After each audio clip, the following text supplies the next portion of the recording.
ce que j'ai réussi à faire, par exemple, après, dans le mandat, c'est d'abord, quand je suis allé à Québec, comme je disais, j'avais une revendication de la FTQ pour une politique de plein emploi.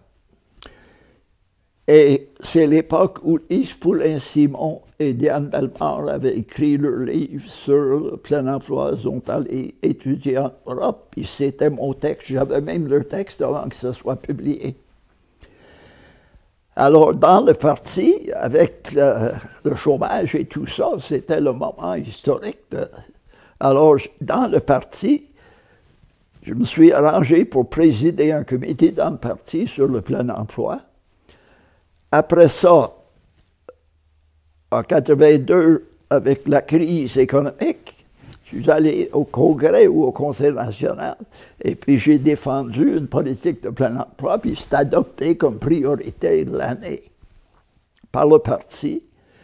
Et là, René Lévesque a délégué son conseil économique. On m'a rencontré parce que j'imagine qu'il voulait savoir si c'était un hérétique ou si j'avais du bon sens là-dedans.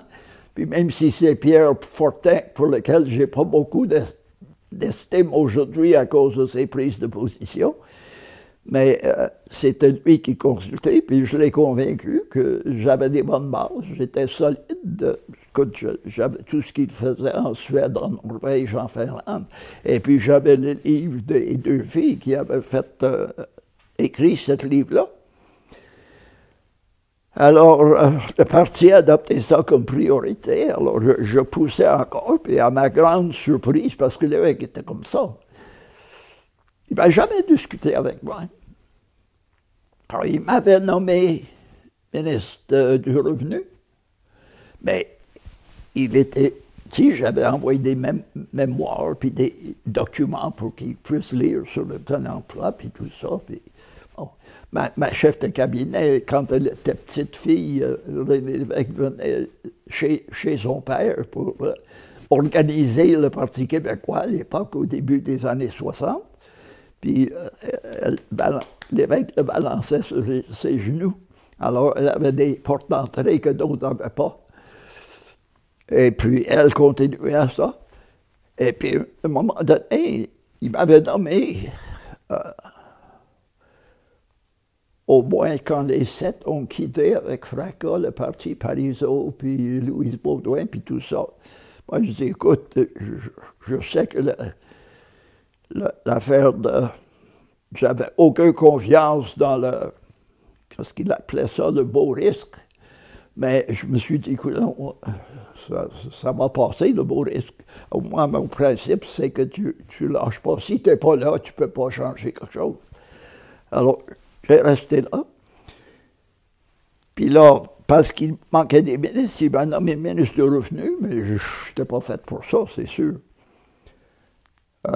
Mais là, un beau matin, il m'appelle et dit je veux te voir derrière le trône à l'Assemblée nationale. Puis il me compte, il dit qu'est-ce que tu penserais si je te nommais ministre de l'Emploi et de la Concertation? J'ai fait une farchimie à genoux, puis j'ai embrassé sa main, son grimace. Mais quand j'ai vu le mandat qui venait, c'est Louis Bernard qui a écrit le mandat, puis tabarnouche, je ne croyais pas mes yeux. J'ai même demandé à ma chef de cabinet, veux-tu vérifier pour voir si ça veut dire ce que ça dit là? Parce qu'il me donne une carte blanche, il me nomme un comité de l'emploi, où tous les ministres économiques, y compris le ministre des Finances, le ministre de main-d'œuvre, le ministre de l'Agriculture, tous les gros bons venaient comme membres de mon comité que je présidais. Et là, on partait, puis j'avais... Alors, j'ai commencé une tournée régionale où je rencontrais, on faisait des réunions patronales, syndicales dans chaque région. Et puis, mais je savais qu'il restait 1 an de mandat, je savais que je ne pouvais même pas finir la tournée dans 1 an. Mais ça allait très bien. J'étais étonné moi-même Et j'ai découvert, c'est que quand tu parles d'une politique de plein emploi, tu ne parles plus de convention collective, tu parles de travailleurs, employeurs, tu parles de formation, tu parles de technologie, tu parles de tout ça. Et puis, j'ai trouvé, malgré moi, des points où c'était win-win. Et puis, je voyais des groupes patronales où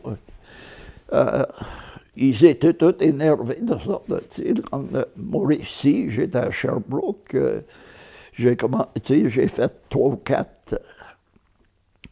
Alors, on était partis, puis on a fait beaucoup dans un an.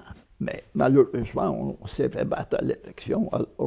Mais il reste encore la fameuse commission des partenaires du marché du travail. C'est un autre nom, mais c'est ce que je préconisais comme instrument patronal, syndical, gouvernemental qui aurait chapeauté une politique de plein emploi. Et puis, tu sais, j'ai découvert qu'il n'y avait pas de place dans le gouvernement où on vérifie des projets des différents ministres pour savoir si ça rencontre certains critères. C'est comme si on séparait ça. Ce que je préconisais, c'est qu'il faut me trouver une place où tous les dossiers passent et il faut que chaque mémoire de chaque ministre au Conseil des ministres parle, entre autres choses, de l'impact sur l'emploi de sa proposition. Puis ça passait.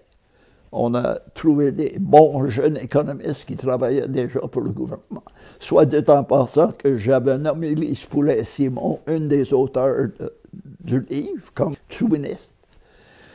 C'était un nouveau ministère. Et puis, c'était très bien parti, mais on a perdu l'élection.